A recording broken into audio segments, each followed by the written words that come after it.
Welcome to our Thursday Shantideva session. We are dealing with chapter 9, which is very hard.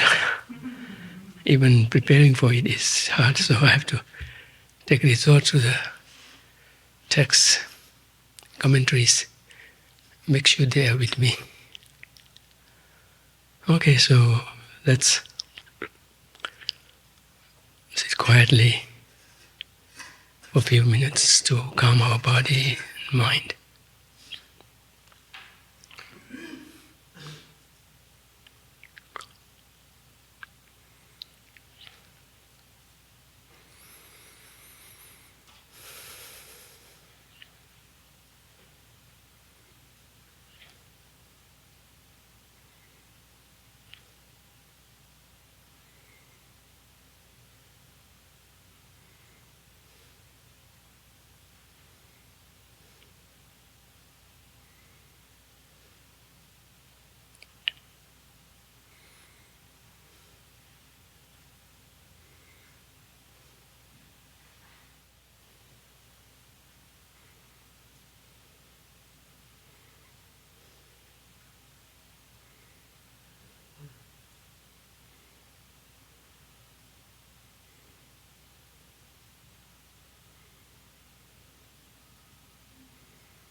Let's now cultivate the visualization field, merit field,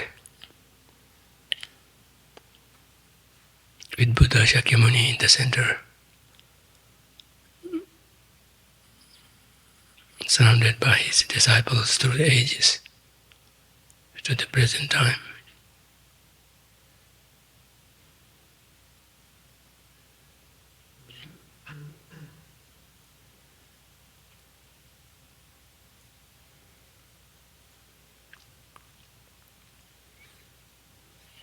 Reflecting back to their lives,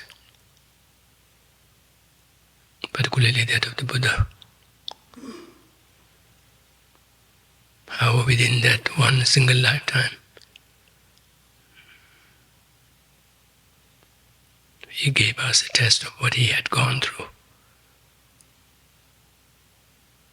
to achieve full awakening. What he had gone through eons.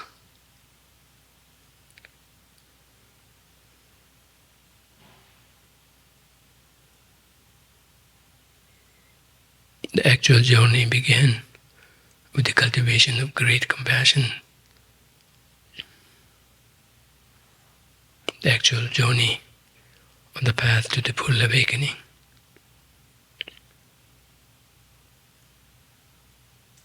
And he stayed through that for many eons. Had difficulties, challenges, but he stayed put, pushed through. Eventually he became the light of the whole world. Even to this day, his teachings touch hearts, minds of millions and bring peace, joy, and hope for lasting happiness.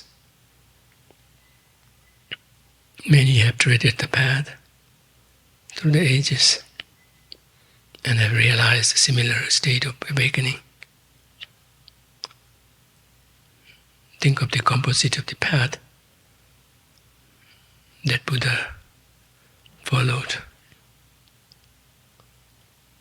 Compassion, loving kindness, wisdom, skillfulness, patience, of course concentration, and of course very strong, robust morality basis.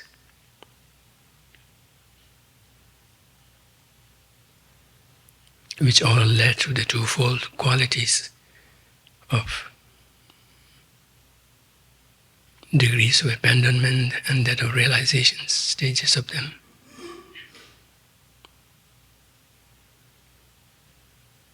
reflecting like this, see, we could generate a strong sense of confidence in the path, and that we could also realize the similar achievements. Feeling hopeful, think of mother sentient beings surrounding us, all in human forms, yet undergoing their own respective limitations, predicaments, sufferings. Yet remember, all of them, including ourselves, have Buddha nature within us. That afflictions, no matter how entrenched they may look, they are only adventitious, temporary. But temporary not in the sense that it will just go on its own, but rather through antidotes they can be abandoned,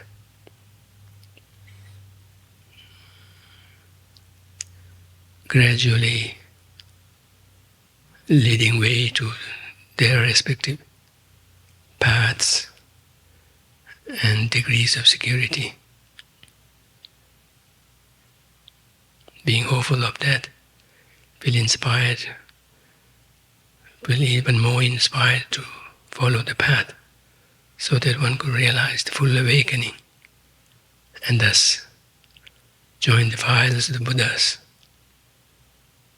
in being fully effective, capable, caring, loving to address the sufferings of the sentient beings in all myriad ways.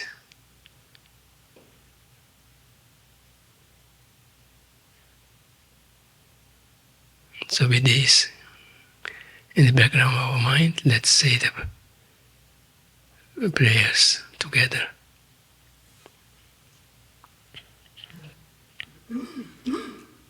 We could say refuge and 4 immeasurables.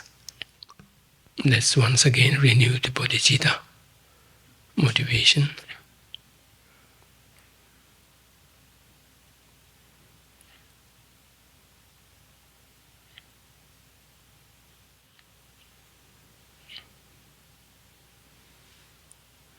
Realizing the aim of bodhicitta involves going through the paths, stages of paths, which are marked by attainment of respective degrees of abandonment of obscurations, both reflective and cognitive, and generating the respective realizations that culminates progressively to full awakening.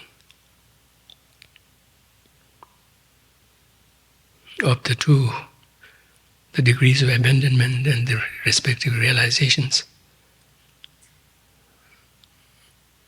the respective antidotal realizations come first, and they are followed by the abandonments. Thus, to attain the respective degrees of attainment, abandonments, one has to make effort in generating the respective realizations. They in turn depend on the 3 trainings. The actual realization takes the form of a wisdom, fully developed, well-developed wisdom of direct insight into emptiness, of course supported by its respective method aspect components. But the main component of that path is wisdom that comes to the forefront in tackling the respective afflictions and their latencies. To generate such a strong wisdom, to be able to actually tackle the respective obscurations, it has to be grounded on very strong concentration practice. That in turn is possible only one has very robust, vibrant, pure morality.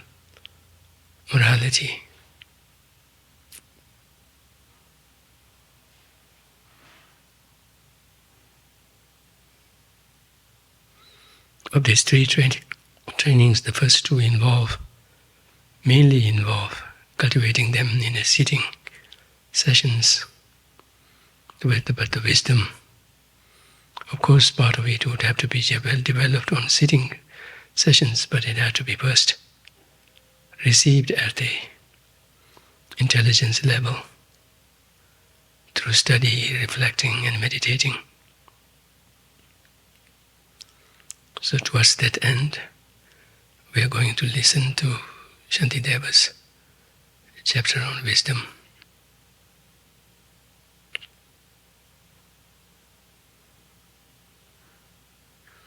Which has a direct bearing on our aspiration of bodhicitta in realizing its aims. May this be the motivation through this session and beyond.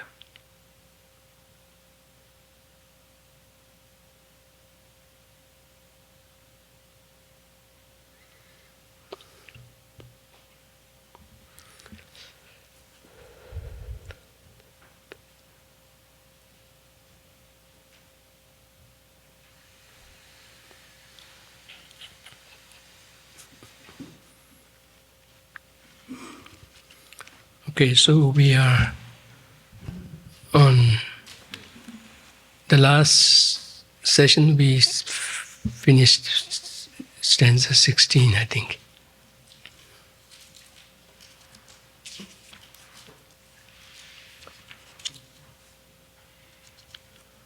So,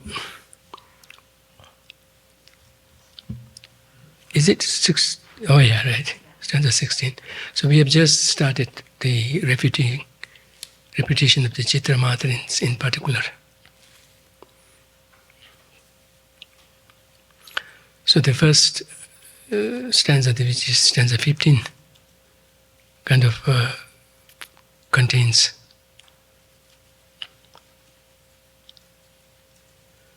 a kind of rebuttal to the Cittamatrin's opposition to the Prasangika Madhyamika's position. And the rebuttal in the last two lines kind of is in the same style, same format. We call it turning the reasonings back to the Cittamatrins.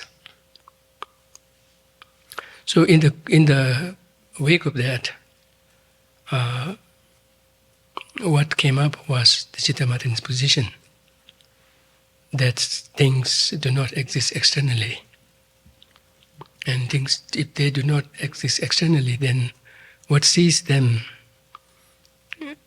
the subjective component that sees them, that's all there is, because what they see is not externally there, and in making the case for that object to be existent, it can be done. It cannot be done by the way that the Prasangika Madhyamikas and others would consider, because that is not sequential. The object and the subject are not sequential, and they are simultaneous. Not just simultaneous, but they are kind of almost like the consciousness itself is looking unto itself with no object outside of it. So that's what the last two lines read. Since according to you, if the illusion itself does not externally exist. Here illusion is used illusion is used to represent the objects such as form, etc. Not illusion by itself. So it should be, if the illusion like form, other objects does not externally exist, then what is being perceived? So in other occasions, illusion was used as a metaphor or as an analogy. But here it is used to represent all the objects that are represented, that are likened to illusion. So it should be illusory form, illusory, or illusion-like form, illusion-like, like that. So it's attacking not just the external appearance of it, but the thing itself, because it does not exist externally, yet the thing is there. If the thing is there, then it is nothing other than the subject itself. So what is being perceived? The thing is not there, separate from the seer.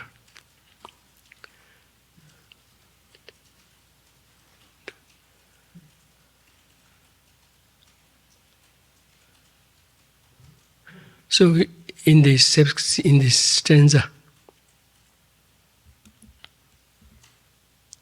16, the Cittamatrin is kind of present an alternative, not alternative, but kind of present their case very clearly.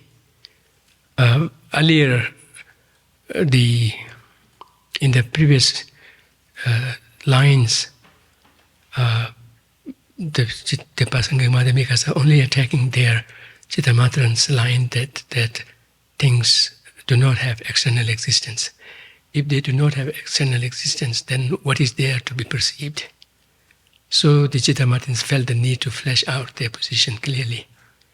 And they are saying that those objects do not exist externally, but they have a different way of existing that is not known to, that is not familiar to other tenet holders, including Prasangika Madhyamika.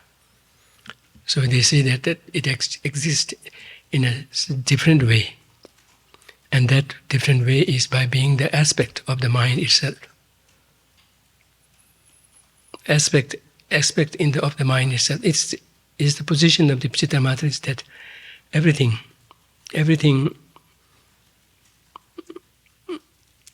together with their perceiving of subject is a maturation of a past latency left by a previous consciousness. So they talk about different types of latencies. One is the latency of grasping at self. The other is the latency of throwing us into karmic migration, karmic rebirths. And then the third is a kind of a biggest collection. They call it something like labeling. Although the Cittamatrins also speak of labeling, but not in the same tune as the Prasangika Madhyamikas. They mainly do so by, in the light of things having no external existence. So, not labeling as such, but kind of being subjectively projected.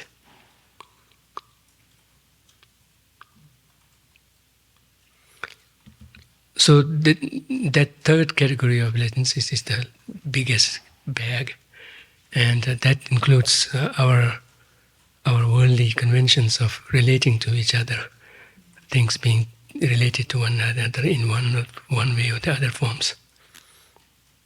So in any case, they say that the subjective component and its respective objects, they are simultaneous. And they are simultaneous by way of being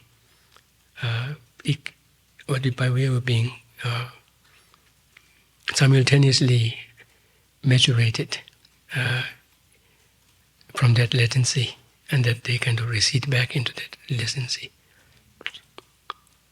So in that respect, it's the aspect more in the sense of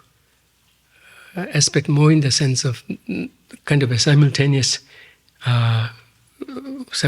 dimension of the mind, rather than as some kind of a offshoot or something external to it, but rather something as a dimension of it. Usually the term used is the substance of the consciousness itself. So here, substance of the consciousness may convey some misunderstanding. It may convey that the consciousness comes first and its substance kind of gives way to the object, but that is not the case. So maybe when we say the subject, the substance of the subjective, substance of the shepa, substance of the subjective consciousness, it could mean, or it could point to the prior consciousness that has laid the latency. Though I'm not so sure, but it doesn't seem to fit well with. One could say that it is the substance of the consciousness simultaneous to it, in the sense that it is part of the consciousness and not separate from it. So in that respect. So in any way, that's the response. So then the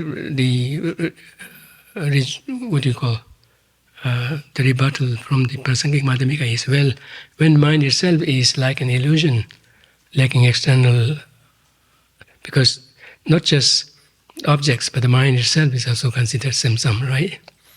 Then what is being seen by what? So there's hardly any difference between the seer and the seen, and particularly if they are of the same substance, there's hardly any way of saying that it sees the other object, because it is an extension of itself.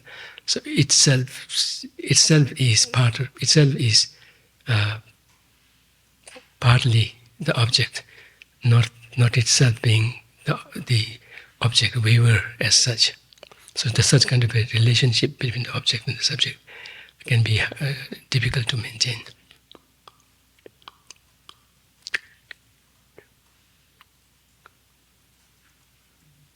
So that's in relation to the object and subject, right? But then the question can also lead to the mind itself being illusion-like, lacking external object.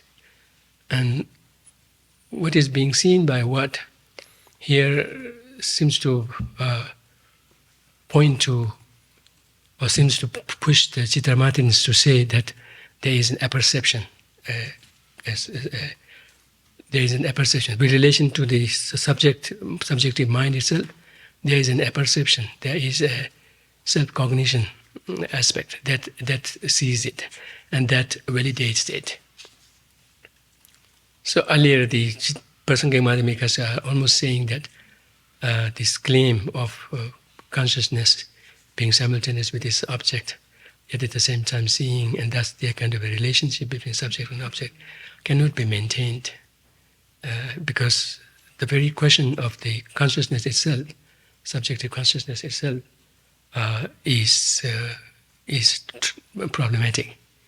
To which the Prasangika Madhyamikas, the Cittamatrins,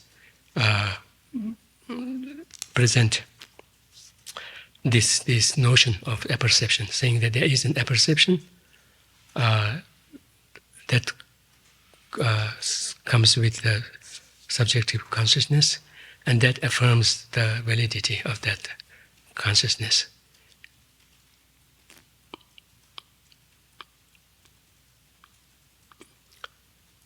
So to this, we move to stanza 17, the rejoinder, the rebuttal from the Prasangika Madhyamikas.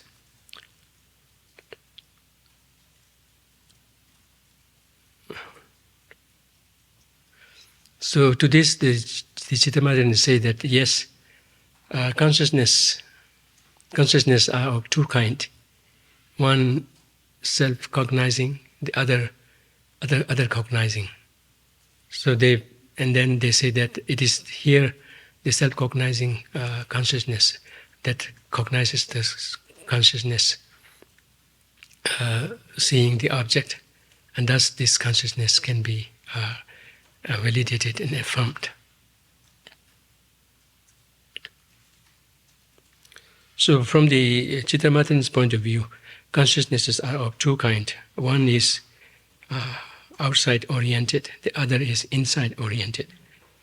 The outside-oriented are the ones that we associate with seeing the objects, whereas the inside or inward oriented consciousness are the ones that only see consciousness, and that's what is affirming this consciousness. So that's the response. So the response is not reflected in the scripture, in the lines, not the Cittamatrin's explanation of the two kinds of consciousness. These are not included in it. They are kind of only implied here. To which the response comes in stanza 17. Prasangika Madhyamikas, they say that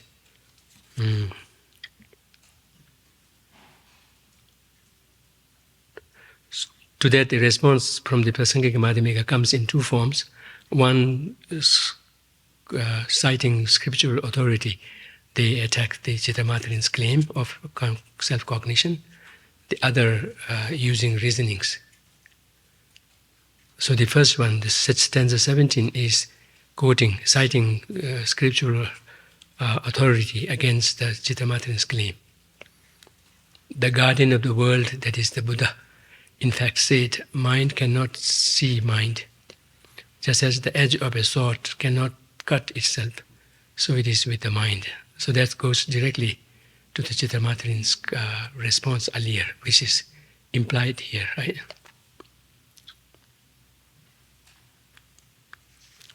So here it says, mind cannot see mind. And this quotation is cited from Crown Jewel Sutra, if my translation of it is right. Tsukna Rinchen. Tsuk is crown, Rinchen is jewel. So Crown Jewel Sutra. So there it says it speaks of what is quoted here. Mind cannot see mind, and it even goes into giving the examples, saying just as a sword cannot cut itself, right? Just as a sword cannot cut itself in the sense of the same edge, kind of the same edge, kind of used to cut the sword itself. So just as swords cannot do that,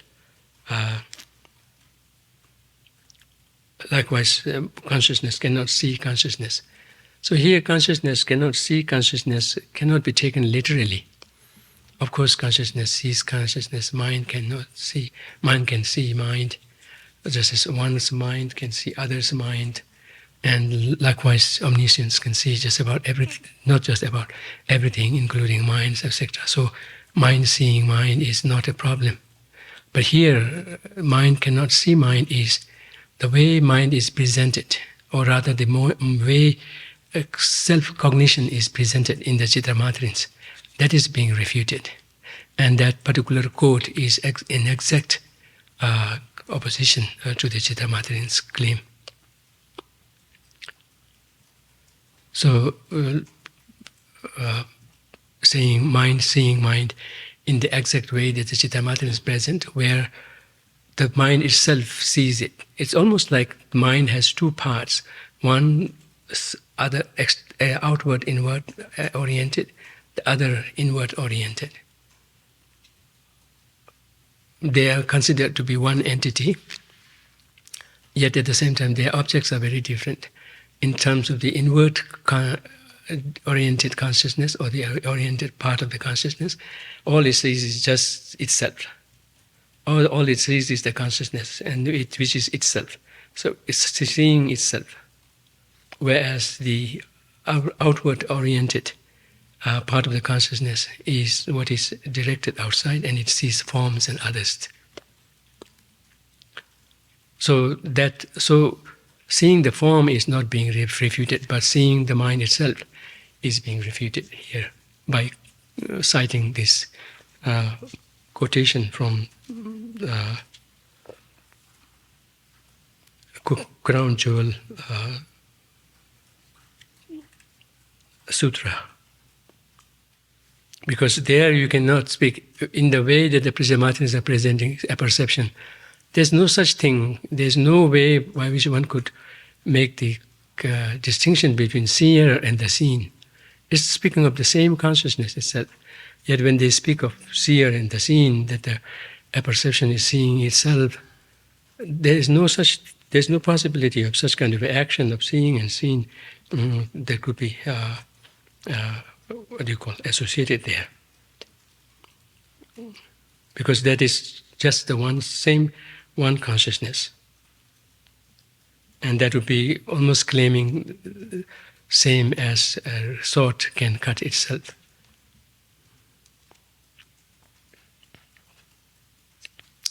So then, I think there is, I'm referring to this text I'm holding is Gyaltsabje's commentary, and but at the same time I'm looking at Geshe Tenzin Chodrak's commentary.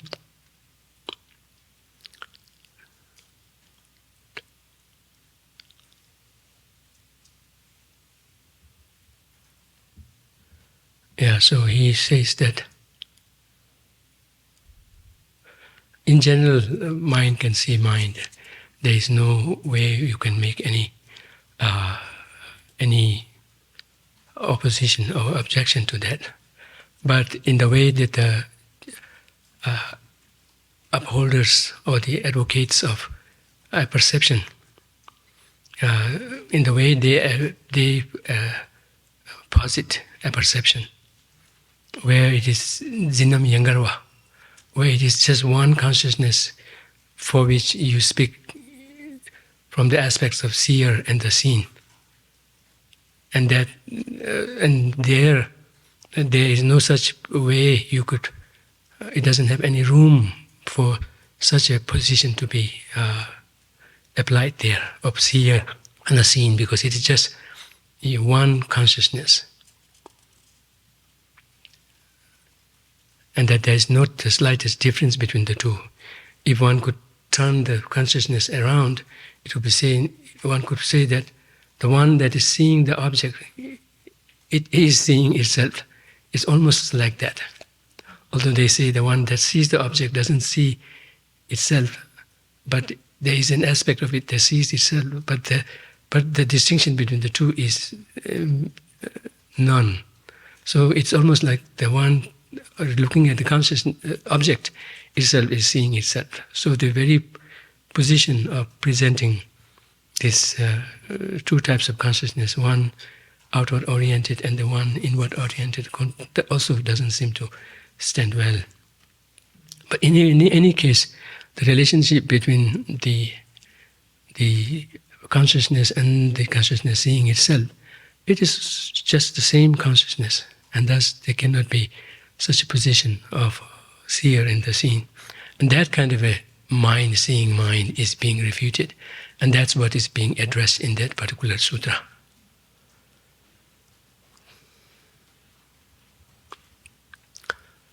Then we move on to stanza 18. Suppose you respond, but it is just like the way a butter lamp flame perfectly illuminates its own characteristics. Well, so that's Cittamatrin's response. Still upholding the notion of a perception by saying that it is just like the way a butter lamp flame perfectly illuminates its own characteristics. They claim that the butter lamp illuminates itself. So they use different examples. This is the first example. Mamepe, the example of the lamp, example of the butter lamp. Just as a butter lamp can illuminate both itself and other things, likewise they say there can be consciousnesses that there can be consciousnesses that sees oneself, and there can be consciousnesses that sees other. To which the Prasangika Madhyamikas respond saying, your example doesn't hold water here. Your example doesn't sound right. So the response is in stanza 18, line 3rd and 4th. Well, the flame of a butter lamp is not being illuminated by itself, since darkness does not obscure itself. So for the Cittamatrins, they say that there is such thing as self-cognition or self-perception, because there is in reality the example of a butter lamp, which illuminates itself and also illuminates others. Likewise, consciousness can have these two aspects of being outward, inward oriented, seeing other objects, and inward oriented, seeing itself. So to this, the response was, the claim that the butter lamp illuminates itself is not true.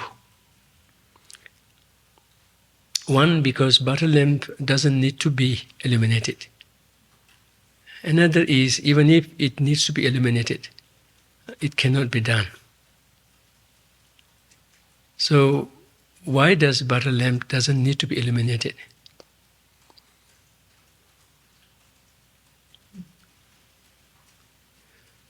Because in the text it says, butter lamp, now here we are talking of butter lamp, the illuminated, the, what do you call,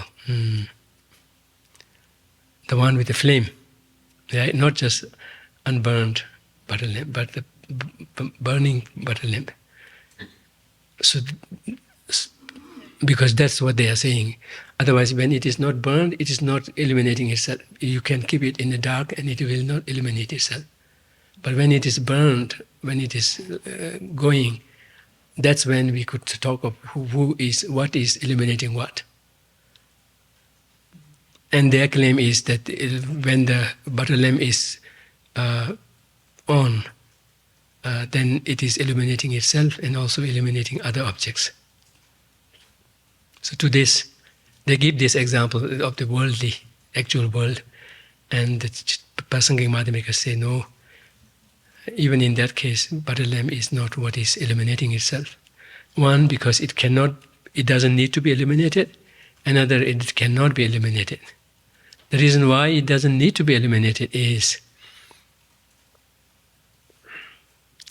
because butter lamp, or rather the flamed butter lamp, has never been obscured by darkness. It is never obscured by darkness. So there is no need for it to be illuminated.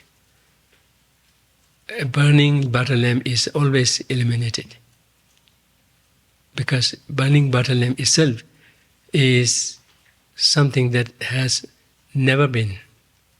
It is never shrouded by darkness, and thus there is no need for burning butter lamp to be illuminated.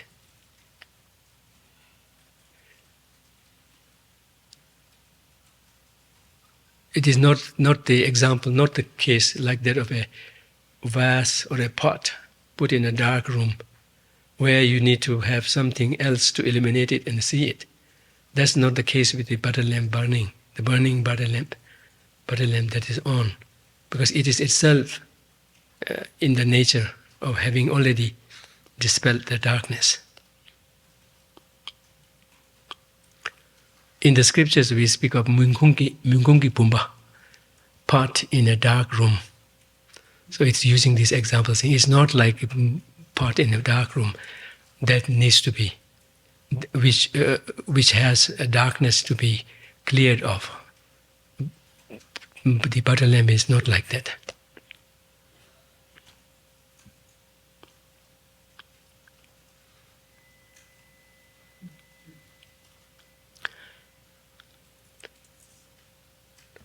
The other reason that it cannot be illuminated is if butter lamp, a burning butter lamp, needs to be illuminated,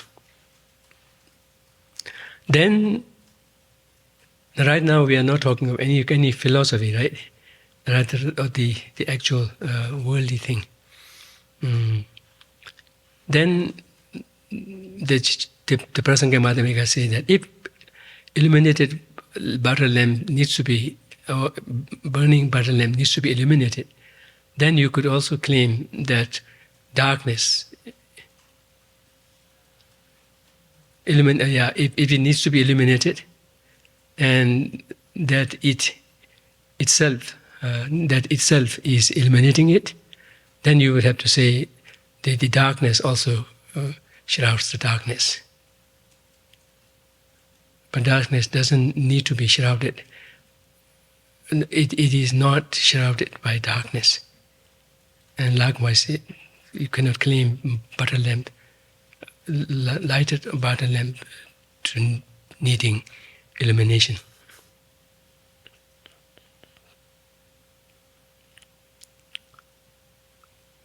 Because darkness doesn't shroud darkness.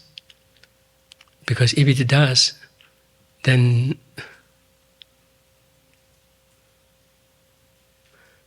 darkness should not be seen. Likewise, just as when we have a pot that is covered by something that hides it, then we cannot see it. Likewise, if you say darkness shrouds the darkness, then having been shrouded by darkness, darkness should not be seen, should not be seeable in the first place. So that means all the time, no darkness can be ever seen, because it would always be shrouded by darkness, covering it, and because of it, it cannot be ever seen.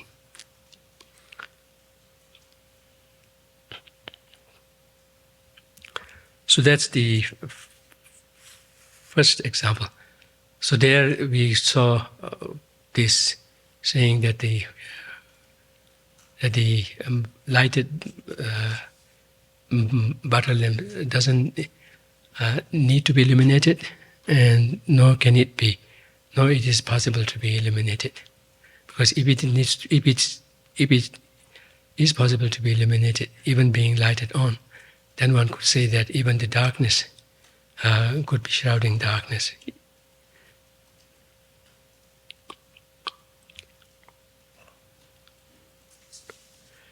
Then it moves on to second example.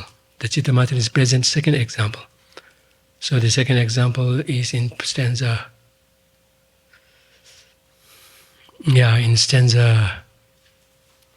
19. So we have seen in the stanza 18, the last two lines was the rebuttal from the Prasangika Madhyamikas, where I say, well, the flame of a lamp is not being illuminated by itself, since darkness does not obscure darkness. How far-fetched do you see this reasoning against lamp being illuminated looks like? How far-fetched this example of darkness looks like? I think there is a relationship between darkness and light, or the darkness and light. So maybe from that proximity, this has been presented here. Otherwise, one could present in other examples also.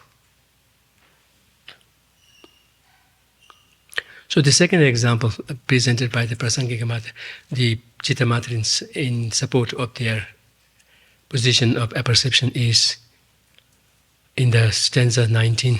Suppose you reply, for an intrinsic blue, as in lapis lazuli, to be blue, it does not depend on something else for its color, like the way a crystal depends on other conditions for its blue. So it's making this case both for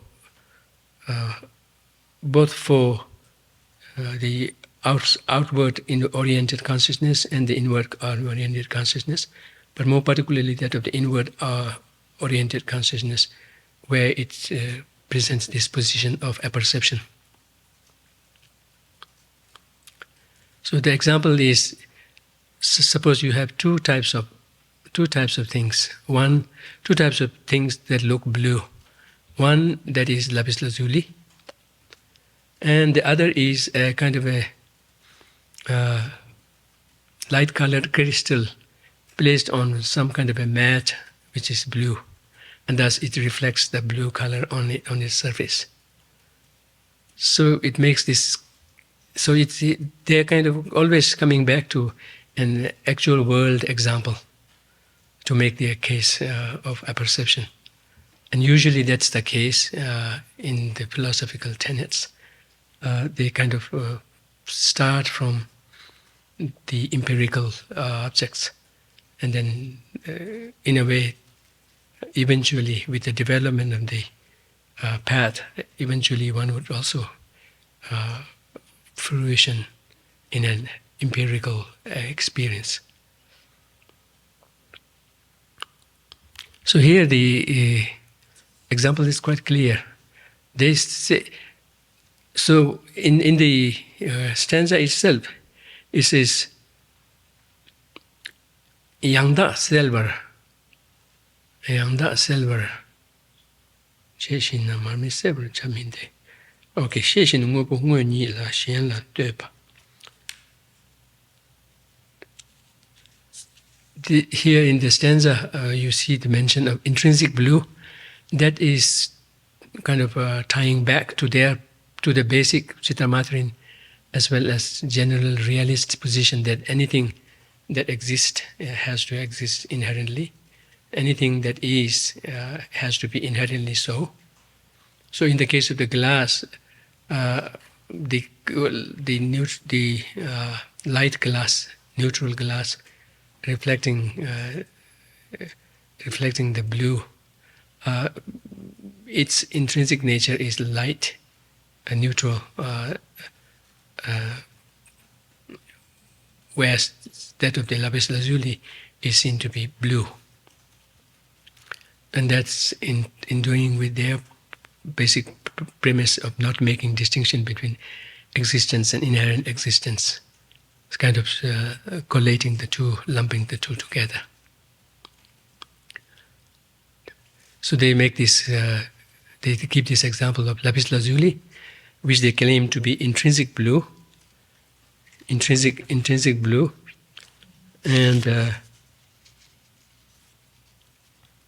that of the general crystal, white crystal or light crystal, which has no intrinsic separate color of its own, but depends on other conditions for reflecting different colors. So again, here the Prasangika Madhyamikas are not questioning that the lapis lazuli is blue, then not questioning that the lapis lazuli, blueness of the lapis lazuli and that of the crystal are different. Right? They are not questioning that. But in terms of the claim that the lapis lazuli is intrinsically blue, whereas the other one is not. So intrinsically blue in the sense that by its very nature is blue, without having to depend on other conditions, whereas the crystal depends on other conditions for its blueness. And for them, that is equal to seeing, not for them, for Prasangika Madhyamikas, it's equal to seeing as inherently so, and likewise the Cittamatrins do not make that distinction. So that's why this, coming back to the basic ultimate nature aspect, ultimate nature dimension of the attack is kind of well in place. So the response is, for an intrinsic blue, as in lapis lazuli, to be blue, it does not depend on something else for its color, like the way a crystal depends on other conditions for its blue. So again, they come back to an actual world example to make the case for their apperception. By the way, the position of the apperception, the advocacy of the apperception, from a Prasangika Madhyamika point of view, from that perspective, is seen as a edification of the claim of things being inherently existent.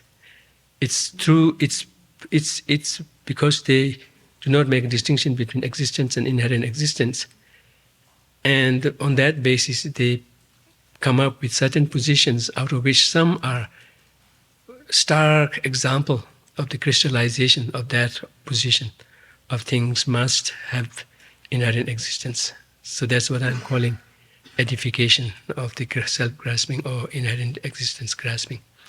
So a perception is seen to be like that. Not every claim of a philosophical school kind of qualifies like that, but every once in a while, certain unique positions of the lower tenet holders, when looked at from the Prasangika Madhyamika point of view, they would only appear as an edification of the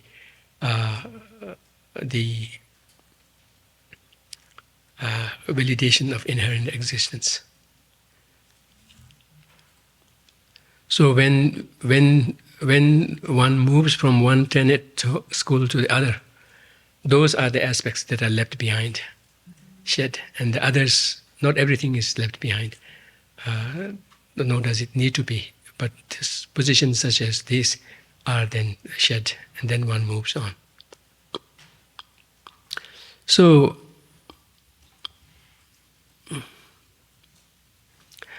the response to that is in the last two lines, right? Oh yeah, okay. That's not yet the response.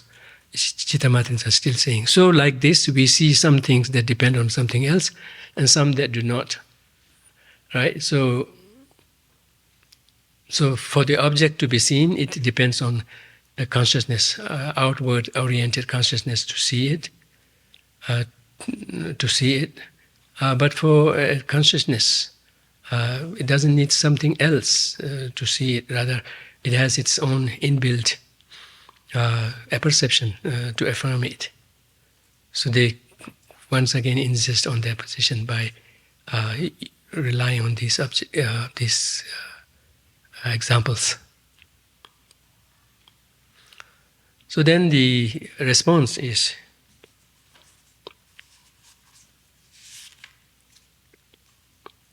in stanza 20,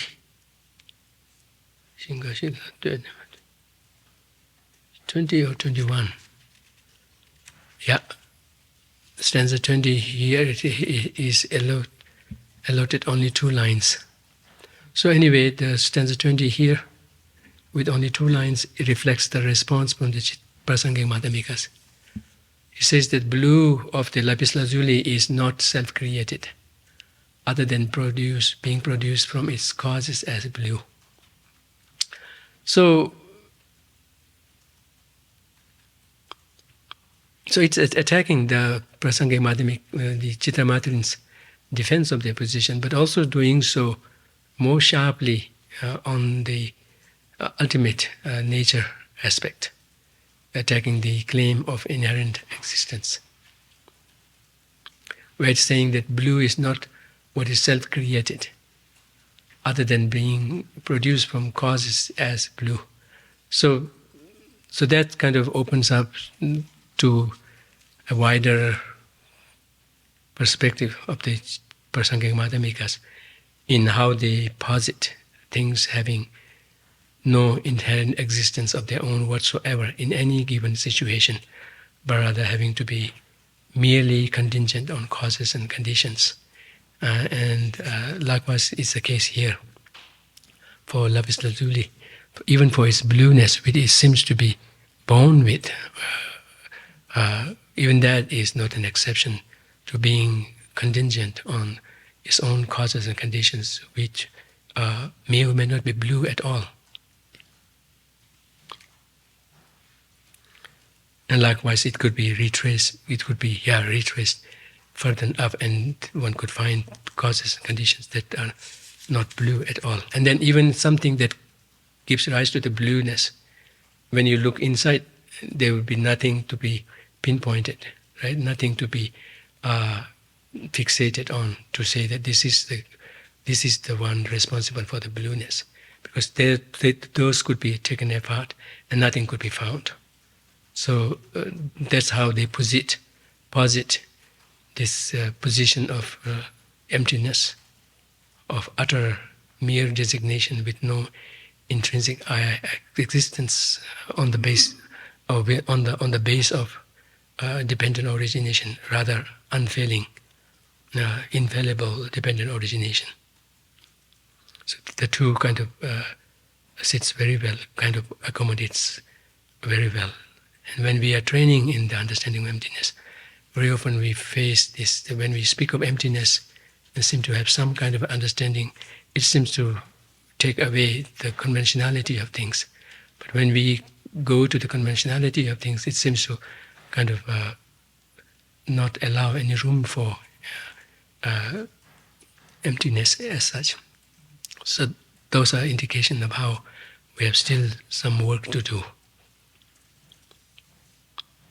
Otherwise, for some who are trained in this, then even eventually they could be trained in such a way that by seeing things being dependent itself would be enough, with no other reasonings needed, to right away generate, right away bring oneself to their emptiness aspect. And to such extent, this harmony can be seen or experienced.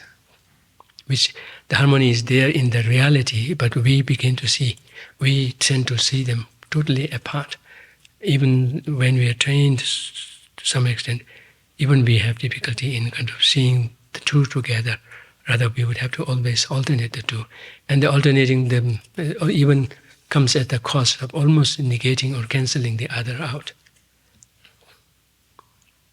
But that is not what it should be in an ideal understanding of the emptiness, the relationship between emptiness and dependent origination.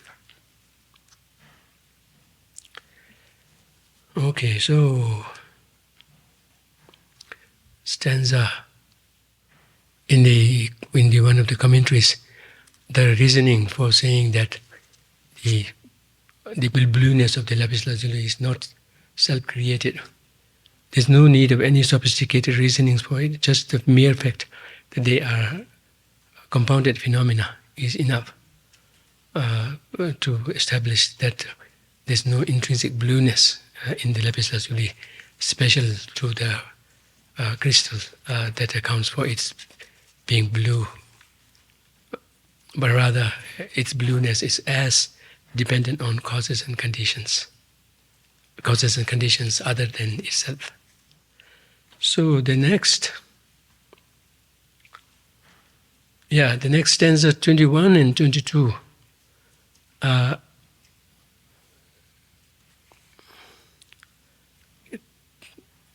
takes us to another level of the objection from the Prasangika Madhyamikas. Earlier, they were rejecting those presented as examples to validate, to defend the position of a perception.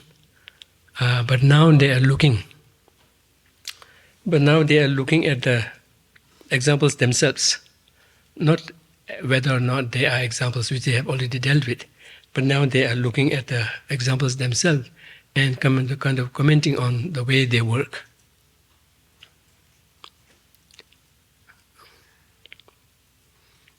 And the examples presented there. Where is it? Let me check. Yeah, this one is a little difficult. If you say to the Cittamatrins, if you say butter lamp doesn't illuminate itself,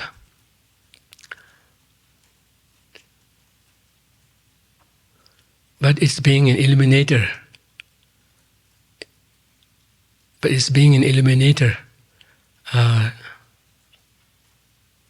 Is understood by a consciousness which is totally substantially different from the illuminator, from the lamp. So so Prasangika Madhyamikas are saying that they're kind of doubling down on their objection, saying that since the mami, the lamp illuminating itself, has been rejected, has been disproven, but you still claim that that there is another consciousness which is substantially different from the lamp itself, which kind of claims that the lamp illuminates itself. So kind of relying on a consciousness, kind of a what do you call spontaneous consciousness that kind of has such an understanding, such an impression, as a backup for saying that it may illuminate itself.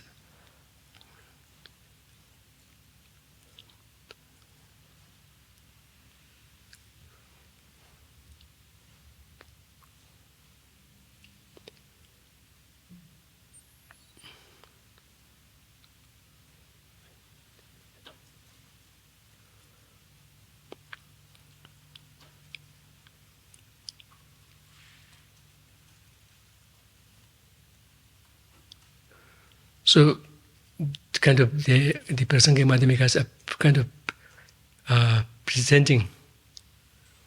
It's almost like volunteering to present yet another defense line from the Cittamatrin's point of view, by saying that if you still back your claim of the lamp illuminating itself on the ground that a totally substantially different consciousness kind of has this impression of the lamp illuminating itself, and thus bring the consciousness, some other consciousness, looking at it as a backup, as a support for that, then Prasangika Madhyamikas are saying even that is not going to serve your purpose, because you wouldn't find any supporting consciousness you wouldn't find any supporting consciousness that is substantially different from the apperception itself, that says that the consciousness being seen by the apperception sees itself. So you wouldn't find any such support system for the claim of apperception. Whereas even in the example also, just having a substantially different consciousness affirming that the lamp illuminates itself may be there in terms of a wrong impression of what the lamp is capable of doing, but in actuality, for the consciousness, you wouldn't find any such support system. Besides that, in saying in relying on a substantially different consciousness for support system in sustaining their claims, then both the parties know what would be the consequence of such a defense line, and the consequence would be that there would be it would lead to infinite regression of needing a totally different substantial consciousness to affirm the validity of something. Yeah, so then the follow-up objection from the Prasangika Madhyamika is in stanza 22. Since mind is never been seen by anyone, this is not anyone, maybe a little difficult, although in translation it does come to that, or it could be anything or anyone or anything. But what is being rejected here is the possibility of self-cognition, apperception. since this has been proven to be not the case, so then if you keep on building your claim that the self-luminous or self-perception, self-cognition is that, is not that, it does this and does not do this, kind of, it's like making it like speaking of things of which the base is totally not there. So it's saying that if the base self-perception has been rejected and refuted, then speaking of its being luminous, knowing, etc., in terms of its qualities, is totally groundless. It's almost like speaking of the different features and qualities of a barren woman's child, where the barren woman's child is not there, then speaking of its features, qualities, etc., would be totally baseless. So here in this objection, you can see how Prasangika Madhyamika presents this objection of how what the Cittamatrins are presenting as a perception is not sustained by either cannot be sustained by the Cittamatrins themselves, nor can be affirmed by anybody else. So in that case, this translation into anyone seems to be okay.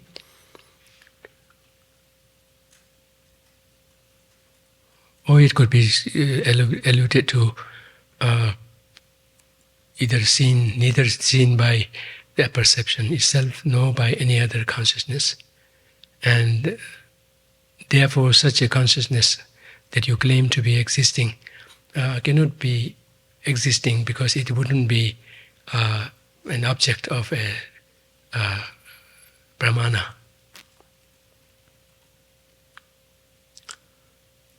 So the commentator kind of looks at this, saying, if this is a valid reasoning against the Cittamatrins, then how about turning it around and putting it against the Prasangika Madhyamikas themselves? Now here it is the commentator saying it.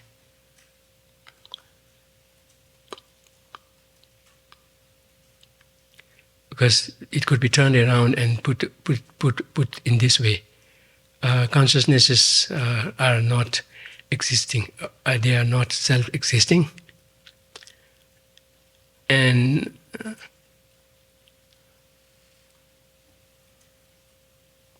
the consciousnesses are not self-creating, that is being accepted by the Prasangika Madhyamikas, and that consciousnesses, for them to be validated, has to depend necessarily on totally substantial consciousness, is something that the realists also accept.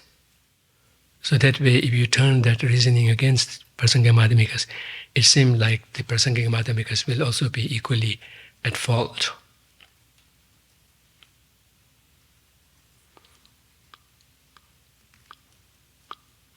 So here the distinction is made between the two position holders, Cittamatrin and the Prasangika Madhyamika, saying, in the case of the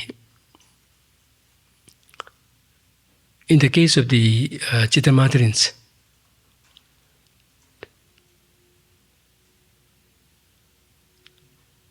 in the case of the Cittamatrins, the illumination, either you apply it to the example or to the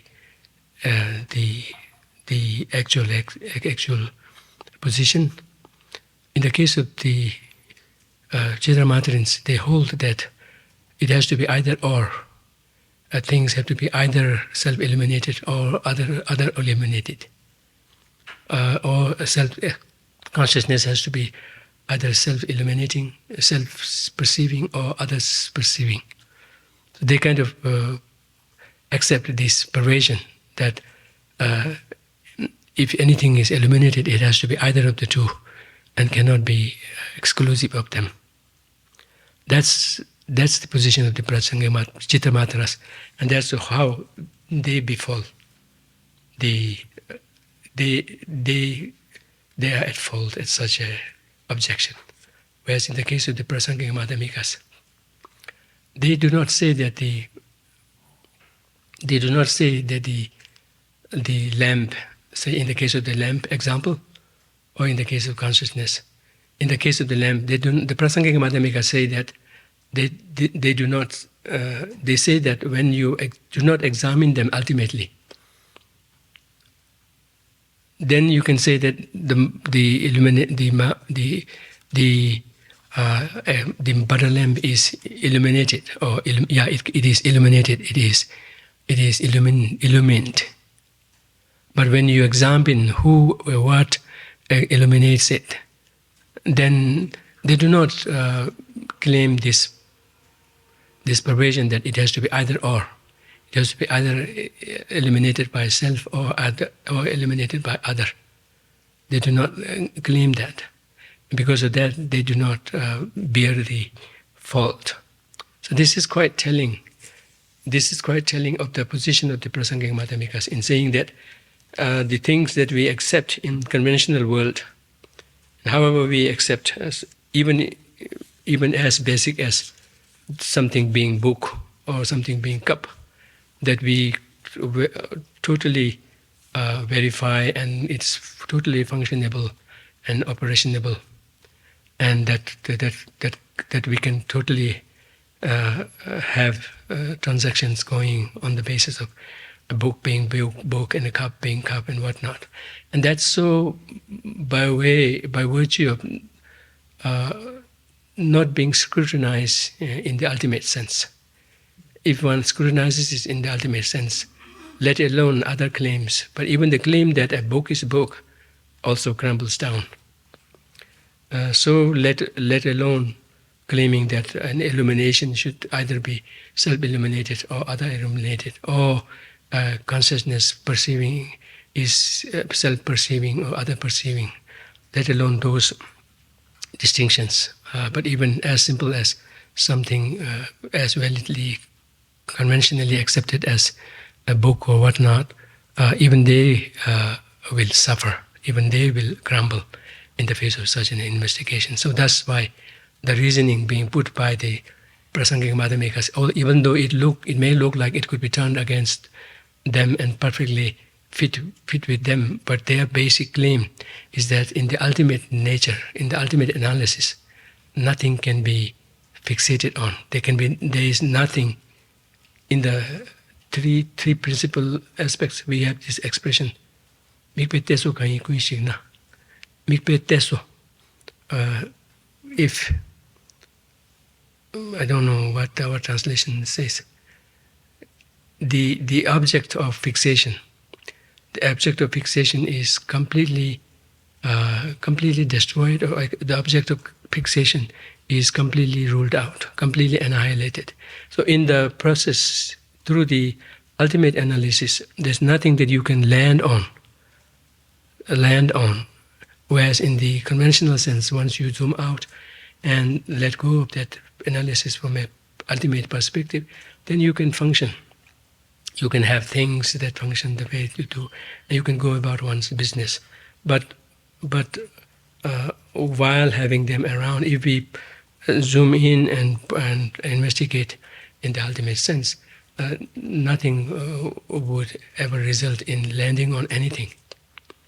So that's what is being presented here. So it's a very strong and important point that the commentator cares to bring up by volunteering to kind of look deeper into how this objection from the Prasangika Madhyamikas could or could not be turned back to themselves. So I think we will leave it here. And the next one is rejecting the reasoning to establish self-cognition. So far, the self-cognition mind is rejected in terms of the examples that the Cittamatrin present in establishing it. And then from this stanza onward, it will look into the reasonings that it presents in establishing self-cognizant mind. So I think we will stop here. And I'm not sure I'm smart enough to even hear an answer if this is correct, but what I'm puzzling over is that this thing of apperception is also held in the autonomy school by the autonomous Yogacharya Madhyamikas. Yeah. Right? So I'm just kind of puzzling as we're explaining it here. Do they hold it in exactly the same way as the Cittamatrins? It's like if they're still Madhyamikas, they would have to do a whole other set of explaining to try to hold the apperception. Well, they hold the same position. Uh-huh. They hold the same position and also hold the same Cittamatrin view of how things exist. And then they add another layer saying things do not truly exist. But where the difference is, how they can still maintain, they make a distinction between true existence and inherent existence. So they still maintain things inherently exist, but not truly. And the general umbrella of Madhyamika is based on whether they claim true existence or not inherent existence against true existence or not. Because you remember the realists. So we can divide the entire four schools of Tibetan, the entire four schools of Buddhist tenets schools as presented in the Tibetan system into two, realists and non-realists. Now within the non-realist, you have the Sautantrika Cittamatrin, Sautantrika Madhyamika, and Prasangika Madhyamika. So the difference between the two is both of them say things do not exist truly. But Prasangika Madhyamikas take it further. There's not only true existence as Sautantrika Madhyamikas understand, but even inherent existence. So there's no such thing as any objectivity, whereas the Sautantrika Madhyamikas maintain some degree of objectivity. They have not yet let go of the entirety of the objectivity. And their position, in the case of the Yogacara Sautantrika Madhyamika, their position about the mind only, it's the same. It's the same as the mind only, except they bring in that it doesn't exist truly, but inherently it does. So the whole claim of the Cittamatrins in things having some kind of objectivity is kind of retained on the basis that things still have inherent existence, though not true existence, and thus the Sautantrika Yogacharyas are not realists, but nonetheless they still can maintain the Cittamatrin position, even including their own position, special in position of things lacking true existence, on the basis that without having to let go of total objectivity, on the basis that they still hold on to inherent existence. So, to make sure I understand, then it requires the subtlety of that object of negation being inherent existence to actually refute all their positions about apperception. Yeah. That's because from the Prasangika Madhyamika point of view, there's no difference between true existence and inherent existence. They do not buy into the Sautantrika Madhyamika's position of making these two distinctions. They do not buy into, but they understand what the Sautantrika Madhyamikas are doing. And Tsongkhapa has commented that what the Sautantrika Madhyamikas are presenting in terms of their ultimate truth is helpful as a springboard to come to the understanding of Prasangika Madhyamikas, but not that it is valid. Not that it is not valid. It is valid. it is valid, not from the point of view of its retaining inherent existence, but from the point of view of rejecting true existence. But for the Prasangika Madhyamikas, they do not make this distinction. That's why they are perfectly okay in being seen, the attack kind of being always put from the inherent existence perspective. Yes. It is a question.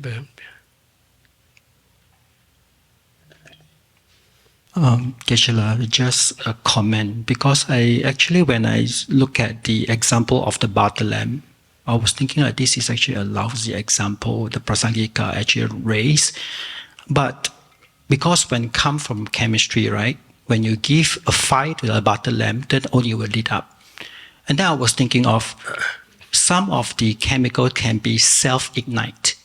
And then when I look into really zoom in, it is not self-ignite. It needs condition. For example, magnesium needs to be kept in the oil. But when it should contact with the oxygen, it will ignite by itself, which is condition dependent.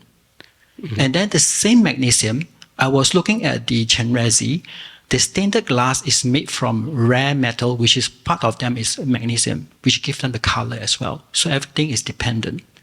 And magnesium also present in some of our body as one of minerals. And condition change, the behavior change. You cannot be actually seen as like inherent existence, which is very powerful. Oh, that's wonderful. Yeah, I was wondering about how the modern science would look at this. Yeah, how it would either support or reject it. So, but yeah, it's good that you brought it up. Yeah, in terms of basic chemistry that I know, when we have atom or something like that, and when you break that down into electrons, protons, then you don't find atom, and then those are even broken down in further, and then you hardly see any difference between one element and another element. And then if you break even further down, you cannot land on anything. When we talk about the butter lamp, some translations say a candle flame. Pardon? Some translations say a candle flame. I see. But we're talking about the flame, not the actual lamp. We're talking about the flame. Yes. Does not. Yes. Yeah. So we're talking about the flame and questioning whether flame, because once the flame is there, we see the flame. So we kind of see, is the flame made seeable by itself or something, right? So trying to kind of find some kind of an objective, basis for anything that we describe or explain, and that's where the objections are pointing at. Of course, things are contingent and they can be explained as dependent on causes and conditions coming together. Just as you were speaking of magnesium, how the combinations make the difference, not in itself, at any given time. So not being able to apprehend that, grasp that fully, because it's quite shocking also to find that there's nothing there. But the reason for such shock is because we're not able to accommodate dependent origination with the emptiness. If we could accommodate the two in such a way that they reinforce each other, they kind of complement each other, they can never ever be separate from each other, then I think it seems like there could be a different taste of emptiness in the light of things being dependently originated, without having to deny it, but rather even affirm it. It's because of their being dependent, they lack inherent existence. And because they are lacking inherent existence, if at all they have to exist, they have to exist dependently. So, so we are talking of the flame, and then talking of whether it objectively, in an unexpressed but implied way, whether it is objectively accountable to something for its illumination, self or others. Whereas for the Prasangika Madhyavikas, that's not even required. Okay, we will stop here.